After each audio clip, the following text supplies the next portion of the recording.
This is a Brooklyn News special report. The impacts of that winter storm. Good day, good to be with you. I'm Jackson Mitchell. We're coming on the air right now with breaking news. Current time 12:19 here. Press Secretary Karoline Leavitt, you can see there on the left side of your screen, has just begun speaking and is expected to take questions from the White House. Of course, this comes amid the killing of Alex Pretti by Border Patrol officers back in Minneapolis early Saturday morning. All as video has contradicted what the White House and Homeland Security and border officials are alleging occurred. Let's listen in now. These declarations will help state-led efforts of turning power back on, clearing roads for emergency services, and keeping communities safe. The White House will continue to correspond directly with governors and local officials in the coming days, especially in those states that were harshly impacted by this storm. I would also like to address the chaotic scenes in Minnesota over the weekend. Nobody in the White House, including President Trump, wants to see people getting hurt or killed in America's streets. This includes Renee Good, Alex Pretti, the brave men and women of federal law enforcement, and the many Americans who have been victimized at the hands of illegal alien criminals. Saturday's shooting remains under active investigation by Homeland Security Investigations and the FBI. The Customs and Border Protection is also conducting their own internal review. As President Trump said yesterday, the administration is reviewing everything with respect to the shooting, and we will let that investigation play out. But let's be clear about the circumstances which led to that moment on Saturday. This tragedy occurred as a result of a deliberate and hostile resistance by Democrat leaders in Minnesota. For weeks, Governor Walz and the Mayor Jacob Frey and other elected Democrats were spreading lies about federal law enforcement officers who are risking their lives daily to remove the worst criminal illegal aliens from our streets: murderers, rapists, pedophiles, human traffickers, and gang members. Governor Walz and Mayor Frey have shamefully blocked local and state police from cooperating with ICE, actively inhibiting efforts to arrest violent criminals. They have also used their platforms to encourage left-wing agitators to stalk, record, confront, and obstruct federal officers who are just trying to lawfully perform their duties, which has created dangerous situations threatening both these officers and the general public and Minnesotans alike. This is precisely what unfolded in Minneapolis on Saturday morning. Obstructing federal law enforcement and inciting violence against officers is wrong and illegal. This used to be a universally accepted position in the United States. Amid the hysteria, we must remember how we got here to this moment today and what this Democrat opposition is about. Former President Joe Biden and the Democrats opened America's borders for 4 years, inviting tens of millions of illegal aliens from all over the world to flood into our country. Among them, violent criminals who terrorized American communities and have inflicted devastating, permanent pain and harm on law-abiding Americans and their families.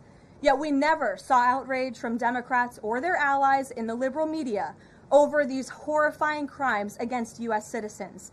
The pain of American angel families was ignored and dismissed because it undermined the Democrat narrative. Innocent Americans like Jocelyn Nungray, Laken Riley, and Rachel Morin are just a few of the many victims savagely murdered by illegal alien criminals. Earlier this month, an illegal alien from Mexico with a long criminal history who came into our country under Joe Biden's administration threw a baseball-sized stone at a school bus carrying children in New Jersey and fractured the skull of an 8-year-old innocent child. President Trump promised accountability to these American families by securing the border, deporting every illegal alien who has committed crimes, especially and most importantly, violent crimes. Nearly 80 million Americans voted for him to deliver on that very promise, and he is. As the duly elected president, the president is fulfilling the will of the people by arresting and removing these threats from our country in cities from Los Angeles to New York and, yes, Minneapolis. Yet Democrat leaders in Minnesota with sanctuary city policies have actively defied federal immigration law and the will of the people. And as a result of that defiance, 2 Minnesotans have now tragically lost their lives on the streets of Tim Walz's state. It is President Trump's hope and wish and demand for the resistance and chaos to end today. That's why President Trump spoke with Governor Walz directly this morning, and he has outlined a clear and simple path to restoring law and order in Minnesota. Number one, Governor Walz, Mayor Frey, and all Democrat leaders should turn over all criminal illegal aliens currently incarcerated in their prisons and jails to federal authorities, along with any illegal aliens with active warrants or known criminal histories for immediate deportation. Number two, state and local law enforcement must agree to turn over all illegal aliens who are arrested by local police. And then thirdly, local police must assist federal law enforcement in apprehending and detaining illegal aliens who are wanted for crimes, especially violent crimes. If Governor Walz and Mayor Frey implement these common sense cooperative measures that I will add have already been implemented in nearly every single other state across the country, Customs and Border Patrol will not be needed to support ICE on the ground in Minnesota. ICE and local law enforcement can peacefully work together, as they are effectively doing in so many other states and jurisdictions. Additionally, President Trump is calling on the United States Congress to immediately pass legislation ending sanctuary cities once and for all. American cities should be safe sanctuaries for law-abiding citizens only, not for dangerous illegal alien criminals who broke our nation's laws and do not belong here. We hope Governor Walz will do the right thing and continue to work with President Trump to keep the American people safe following their call this morning. Americans overwhelmingly want exactly what President Trump is delivering: strong borders and strict immigration enforcement against the worst illegal aliens, of which there are still hundreds of thousands to deport from the interior of our country. The most peaceful way to carry out this vital public safety mission is for Republicans and Democrats to do it together, and for state and local law enforcement to work together with federal law enforcement. We want to let cops be cops. You wouldn't know this continues to be a very popular policy position from the biased media coverage over the course of the last few days, but polling shows huge support for this exact thing President Trump is calling for. More than 80% of Americans favor deporting illegal aliens convicted of violent crimes. A country unable to deport criminals who enter it illegally is no country at all. The open borders agenda of Kamala Harris, Tim Walz, and the Democrats was already on the ballot on November 5th, 2024, and it was resoundingly rejected. President Trump will never back down from his promise to deport violent criminal illegal aliens and make America safe again, and he welcomes all cooperation in that effort.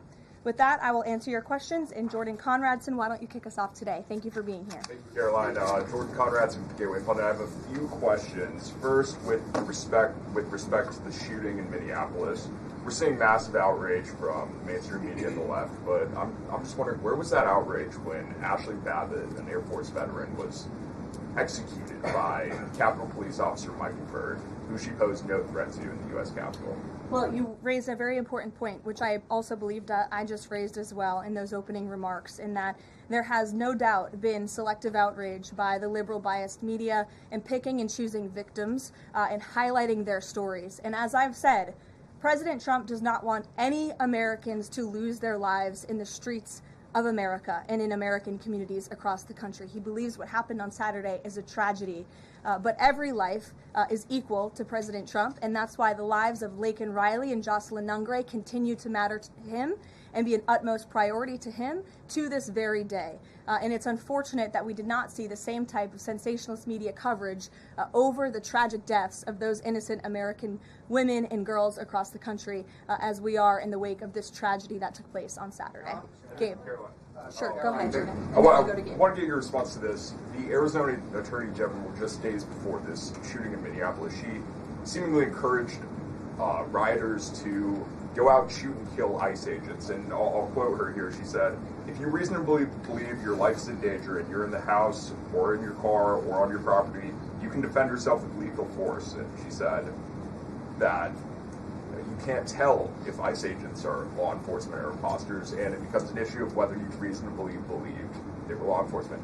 Do you have a response to that, and does the White House believe that she should be held accountable for these remarks? Such dangerous rhetoric, as I pointed out, is exactly what has brought us to this position today, where you have elected Democrat officials across the country who are encouraging left-wing agitators and crazy people to go out and unlawfully obstruct lawful immigration enforcement. Again, these brave men and women of ICE and Border Patrol and the federal enforcement are just trying to do their jobs to enforce our nation's immigration laws and to go after the worst of the worst in this country. I would encourage everyone in this room, and I would encourage the Arizona Attorney General to look at the video of an ICE agent in Minneapolis. He was approached by left-wing agitators who were honking their horns and were screaming slurs at him, and he rolled down his window and he said, "What are you doing? I am out here trying to catch a child predator, somebody who has convicted crimes against an innocent child, and you are trying to obstruct me from doing my job."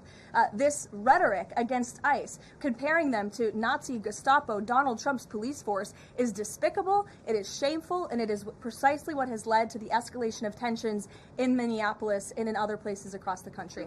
Gabe, go ahead. For justifying violence. I would defer you to the Department of Justice on that. Thank you, Caroline. Regarding Minnesota, on Saturday, the Department of Homeland Security posted that Pretti looks like he wanted to do maximum damage and massacre law enforcement. Stephen Miller on Saturday posted that, or called Pretti a would-be assassin. Why did administration officials jump to conclusions before an investigation had even been conducted? Well, look, this has obviously been a very fluid and fast-moving situation throughout the weekend. As for President Trump, whom I speak for, he has said that he wants to let the investigation continue and let the facts lead in this case. With regards to the deployment of Tom Homan to Minneapolis, should the deployment of Mr. Homan to Minneapolis be seen as a sign that the president is dissatisfied with how the officials on the ground had handled the incident? No, Mr. Homan is doing an exceptional job, and he has been working with Secretary Noem and President Trump over the course of the last year. Secretary Noem still has the utmost confidence and trust of the President of the United States, and she's continuing to oversee the entire Department of Homeland Security and all of the immigration enforcement that's taking place across the whole entire country. Of course, Secretary Noem is also in charge of FEMA, and we are in the wake of a brutal winter storm where hundreds of thousands of Americans have been impacted by that. So Borders Are Homan is in a unique position to drop everything and go to Minnesota to continue having these productive conversations with state and local officials, and I know that he's catching a plane in just a few hours to do just that at the request of the president. Jennifer. On Saturday's shooting, has the president been briefed, and have you been briefed on specific details of the shooting? How many shots were fired? How many guns discharged? And I mean, did the protesters' gun go off, or only the officers' guns? Do you have any of those details? Again, the investigation is continuing, Jennifer, and we will let the facts lead and we will let the facts play out. In this investigation, I do know that HSI and FBI are conducting interviews with those that were involved and the agents who were involved in this unfortunate tragedy on Saturday. Are they keeping the president up to date on all those details? The president is obviously very much on the ball with respect to this investigation. I think he's made that quite clear with the various statements that you've seen him put out, and also the 4 points that the president has outlined as well to Governor Walz, and to encourage him to cooperate with ICE and with the administration. Mary. Thanks, Caroline. To follow on Gabe's question, Secretary Noem said Alex Pretti committed an act of domestic terrorism. Stephen Miller labeled Pretti a domestic terrorist. Does the president agree with them? Look, as I've said, I have not heard the president characterize Mr. Pretti in that way. However, I have heard the president say he wants to let the facts in the investigation lead itself. Was he alarmed to hear his top officials referring to him in that way, rushing to that judgment? Danny, go ahead. Thanks, Caroline. On Stephen Miller's comments, will Stephen Miller be apologising to the family of Alex Pretti for calling him, quotes, an assassin who tried to murder federal agents, despite the fact that, as you say, this is still under investigation? Look, again, this incident remains under investigation, and nobody here at the White House, including the President of the United States, wants to see Americans hurt or killed and losing their lives in American streets. And we mourn for the parents. As a mother myself, of course, I cannot imagine the loss of life, especially losing one's child. And that same empathy from the President goes for the parents of angel families, and parents of victims of illegal alien crime across our country as well. And that's exactly why the president continues to be wholeheartedly committed to deporting the worst of the worst criminals from our country. Why don't we go to the back? Kelly. Does the president believe that the killing, though, was a mistake? Has he expressed that at all? Again, the president has said, we have to review it, and this investigation needs to continue, and he's letting the facts on the investigation lead itself. Body camera footage to be released to the public? Now, that's not something I've heard the president commit to, so I won't do that from the podium. Sure. Caroline, how serious is the administration taking allegations that local and state officials in Minnesota are actively coordinating with demonstrators through encrypted or non-encrypted communications, as well as providing government resources to impede immigration enforcement operations? I'm sorry, Carrie, could you repeat your question? How serious is the administration taking allegations that local and state Minnesota officials are communicating with demonstrators to basically impede immigration officials? Well, we've definitely seen active organization amongst these left-wing groups, Carrie, and it is something that I know the FBI and the Department of Justice are looking into. Again, it is illegal to unlawfully obstruct lawful immigration enforcement in this country, and these agitators are making it nearly impossible for ICE to do their jobs and for federal law enforcement to carry out the will of the American people to deport the worst of the worst. I would just encourage everyone to please imagine in this room, all of you come to the White House every day to report on the President of the United States and the administration. You come into this briefing room, you walk through the gates of the White House. Just imagine if there were left-wing agitators or agitators of any kind who were in your face, who were doxing you, who were harassing you, who were physically threatening you, who were biting off your fingers in the case of two Border Patrol agents we saw this past weekend in Minneapolis. That would make it very difficult for you to show up and do your job here at the White House every single day. That's what these officers in Minneapolis are facing. That's why the president is calling on Governor Walz and Mayor Frey for these three very simple and common sense points of cooperation so that ICE and local law enforcement can work together. Again, we are just asking for police to be police. And if you ask any law enforcement agent or official, they want to be able to work with their federal counterparts at the state and local level and vice versa. Caroline. Thanks a lot, Caroline. Two questions. One is looking forward. The role of Mr. Homan.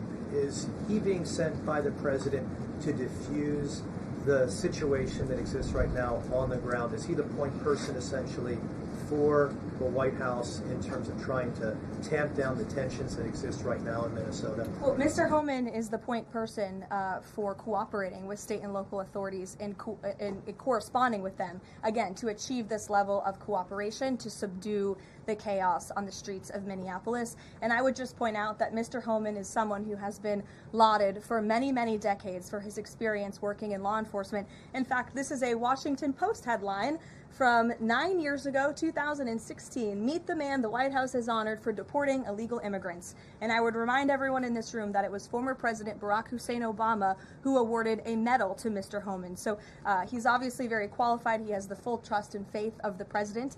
He will continue to have these meetings in the hopes that ICE and local law enforcement can cooperate and work together to have successful immigration enforcement, as we've seen in almost every other state across the country.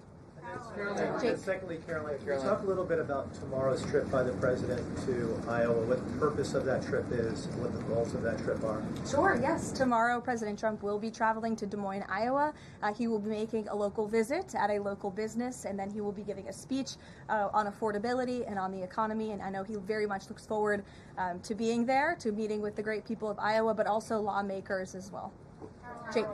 Caroline, a couple quick questions. First, does the president remain fully confident in Kristi Noem's ability to lead the DHS? Yes. And then just secondly, just on that Wall Street Journal reporting that we saw yesterday, the president said at some point that the immigration enforcement officers would leave Minneapolis. Did the Saturday killing of Alex Pretti expedite that withdrawal at all? To your first question, the answer is yes. He still has confidence and trust in Secretary Noem. To the second question, I would point you back to what I said earlier. If Governor Walz and Mayor Fry implement these common sense cooperative measures, CBP will no longer be needed to support ICE on the ground in Minnesota. ICE and local law enforcement will peacefully work together, as they are effectively doing in so many other states and jurisdictions, to remove violent criminals from American neighborhoods across the country. Did Walz ask the president to remove the immigration enforcement officers? He asked the president to scale down, and the president reiterated what the president put out in his statement yesterday and what I'm sharing with all of you as well. I would just add on this level of cooperation a few statistics that I think are very important. 7 of the top 10 safest cities in the United States cooperate with ICE. And we've seen historic turnaround in safety in cities that have chosen to cooperate with ICE, that are not just led by Republicans, but also look right here in Washington, D.C. We had a great level of cooperation with Mayor Bowser and the local government, and we have been able to remove thousands of illegal aliens from the District of Columbia, where you all live, so you can thank President Trump for that. The murder rate in Washington, D.C. has plummeted as a result. There were no riots, there were no protests, nobody was tragically killed as a result of that level of cooperation between federal and local authorities. And again, that's all the president is asking for in Minnesota. It's totally common sense. Jared, go ahead. Thank you. Karoline, in this process, you continue to describe the situation in Minneapolis as chaos. Was there any mistake made by Secretary Noem that led the president to send Mr. Homan there? I'm sorry, I don't understand your question. Did Secretary Noem make a mistake which led to... She made any mistake that could lead the president to send Mr. Homan to Minneapolis? No, as I already mentioned, Mr. Homan has been working alongside Secretary Noem and for the president over the course of the last year. And again, he's uniquely positioned to hop on a flight to Minnesota today to continue this correspondence with state and local authorities, and that's what he's going to be doing. Fran.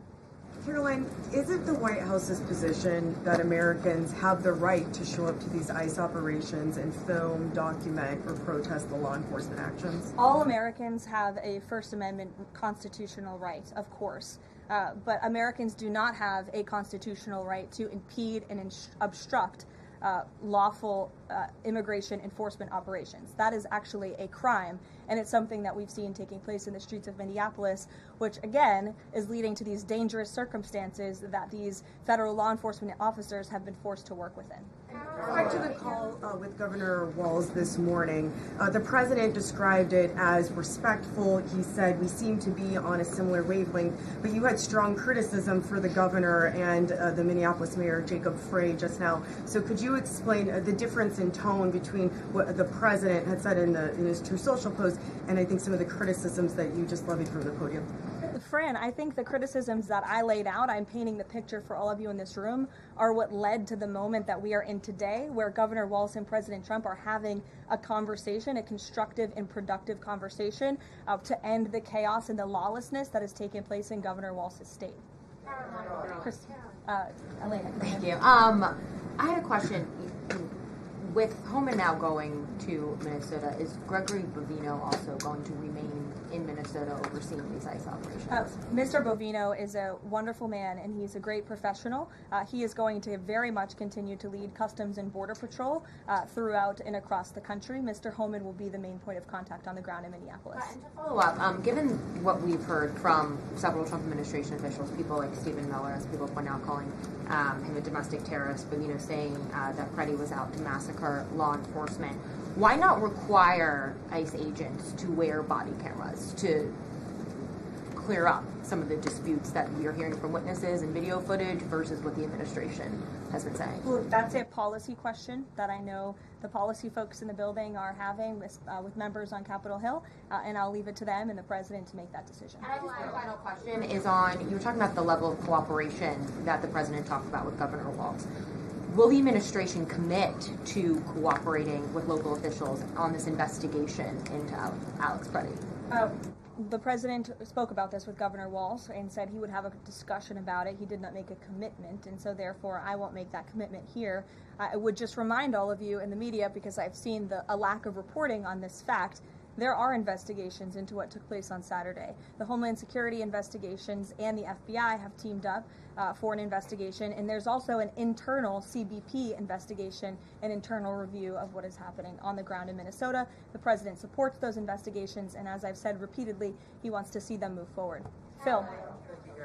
FBI Director Kash Patel said in a Sunday interview, quote, "You cannot bring a firearm loaded with multiple magazines to any sort of protest." Does the president believe the Second Amendment rights remain in effect even when protesting? The president supports the Second Amendment rights of law-abiding American citizens. Absolutely. There has been no greater supporter or defender of the right to bear arms than President Donald J. Trump. So while Americans have a constitutional right to bear arms, Americans do not have a constitutional right to impede lawful immigration enforcement operations. And any gun owner knows that when you are carrying a weapon, when you are bearing arms, and you are confronted by law enforcement, you are raising the assumption of risk and the risk of force being used against you. And again, that's unfortunately what took place on Saturday. Will his mission continue to be focusing on illegal immigrants with a criminal history, or will it be on illegal immigration generally? Mr. Holman will continue to enforce our nation's immigration laws, especially deporting the worst of the worst criminals in Minnesota who have committed violent offenses. And I would just remind all of you that this important work is continuing to be carried out. In just the last few days, I'm happy to provide this packet to anyone in the room. ICE has arrested multiple violent criminals, illegal aliens within Minnesota. Many of them have convictions for assault, driving under the influence, fraud. This individual here I'm looking at was an aggravated felon with multiple convictions for larceny, fraud, and forgery of checks, vehicle theft, drug possession, domestic assault, inflicting bodily harm on another, criminal convictions of larceny, identity theft, again, charged with driving under the influence. These are extremely dangerous people who Governor Walz and Mayor Frey have allowed to roam on their streets, and all the president is asking for is cooperation to arrest individuals like this and deport them from the United States of America. I'll take a couple more. Go ahead. Okay. So this weekend the president posted that this is a cover-up of the fraud in the state of Minnesota. He also posted Minnesota is a cover-up. These both happened after the shooting. So given that these came after the shooting, what is the this here? What is the cover-up he's alleging? Yes, it's a good question. I've spoken with the president about this at length. What the president is referring to is the fact that you have Governor Walz and, again, the mayor, who have been encouraging these left-wing agitators to come out and to harass and to dox and to threaten ICE and to make this conversation about and smear lies about federal law enforcement who, again, are just trying to do their jobs in an attempt to distract from the widespread, massive fraud that has taken place in their state. Billions and billions of dollars has been stolen from law-abiding taxpayers in Minnesota, and the administration continues to be very focused on getting to the bottom of it, and especially, and the president raised a good question over the weekend, with respect to Congresswoman Ilhan Omar, who now has a net worth within the millions, and one must ask themselves, why and how is that possible? Is she connected to the fraud rings that we have seen taking place within her state and her own district? It's a question the American people are raising, and the president believes it's one worth answering. Haley. Thanks, Caroline. I want to go back to some of the comments from Stephen Miller and Secretary Mill. You made clear the president wants to see the investigation play out. When answering some of the questions on the specific details, is he concerned that some of those definitive statements made by other officials risks public perception of the credibility of those investigations now playing out? Again, the president believes that these investigations are credible, they are continuing, they are active, and he wants to let them play out. Alex. Caroline, thank you. Is the administration willing to separate DHS funding from other funding bills in order to avoid a broader shutdown? Look, at this point, the White House supports the bipartisan work that was done to advance the bipartisan appropriations package, and we want to see that passed. Policy discussions on immigration in Minnesota are happening. Look, the president is leading those discussions, as evidenced by his correspondence with Governor Walz this morning, but that should not be at the expense of government funding for the American people, which would include, as you know, Alex, FEMA funding, and we are in the midst of the storm that took place over the weekend, and many Americans are still being impacted by that. So we absolutely do not want to see that funding lapse, and we want the Senate to move forward with passing the bipartisan appropriations package that was negotiated on a bipartisan basis. Secondly, there's another round of Russia-Ukraine talks this weekend, Sunday. I wonder if you can walk us through with the president, how he'll be involved in that, if at all. We'll be talking to President Putin, President Zelensky ahead of those meetings. I'm not tracking any scheduled calls at this point in time. However, the president remains deeply involved, and of course he's being apprised by his advisors, namely Jared Kushner and Special Envoy Witkoff, on these talks. They had a multilateral meeting this past weekend, which didn't get a ton of coverage, but that was historic in nature, where the president's team has really brought two sides of this war to the table together to move the ball closer towards peace. So the president is not giving up on the peace process. He obviously just met with President Zelensky when we were in Davos, Switzerland, but I'm not tracking any calls scheduled for this week. On one more foreign policy point, I will point out, as you all saw, the last remaining body of the hostages, Israeli hostages in Gaza, has been returned. This is a huge foreign policy feat for the President of the United States, for the State of Israel, and frankly for the whole world. The President made the impossible possible, and so it's great news for the President, for the United States, for our allies, and also for peace in the Middle East. And I understand that more than 20 new additional countries have also signed up to join the newly established Board of Peace with respect to the rebuilding of Gaza, which is another historic accomplishment for this president. So thank you all very much, and we'll see you in Iowa tomorrow.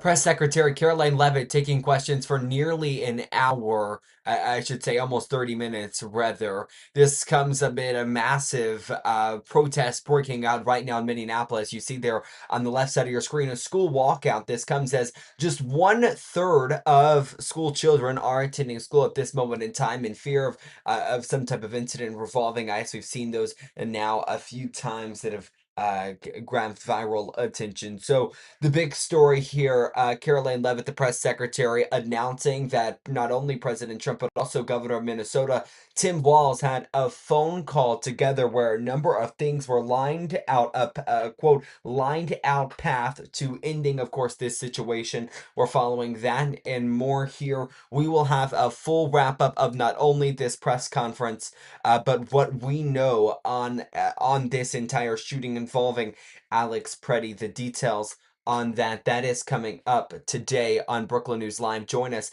at 2 p.m. there. In the meantime, though, don't forget to follow us on all of our social media pages. They've been scrolling there at the bottom of your screen, and visit brooklynnews.com for the latest in news, weather, and more. That concludes this Brooklyn News special report.